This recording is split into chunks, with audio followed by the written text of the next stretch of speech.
केही समय यता काठमाडौँ महानगरपालिकामा तलब वितरणमा ढिलाइ हुँदै आएको थियो। यसको मुख्य कारण सङ्घीय सरकार र स्थानीय सरकार बीचको विवाद र बजेट व्यवस्थापनमा देखिएको समन्वयन अभाव रहेको बताइएको छ। विशेष गरी प्रमुख प्रशासकीय अधिकृत सरोज गुरागाईँको कार्यालय प्रवेशमा भएको अवरोध र मेयर बालिन शाहको नेतृत्वमा भएको तनावले यो प्रक्रिया जटिल बनेको थियो। गत हप्ता सिओ गुरागाईँले हाजिर गरेपछि तलब वितरणको बाटो खुलेको हो।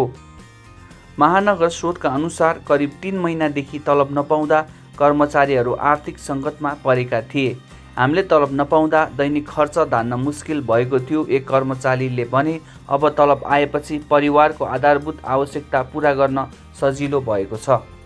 महानगरपालिकाले आर्थिक वर्ष 81-82 को चैत महिनाको तलब कर्मचारीहरूको बैंक खातामा जम्मा गरेको छ, जसले कर्मचारीहरूमा राहतको अनुभव दिलाएको छ।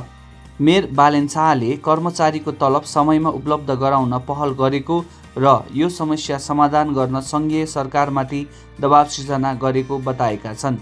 उनले सामाजिक सञ्जालमा लेखेका थिए, कर्मचारी हाम्रो महानगरको मेरुदण्ड हुन्, उनीहरूको सुविधा र अधिकार सुनिश्चित गर्न हामी कटिबद्ध छौँ।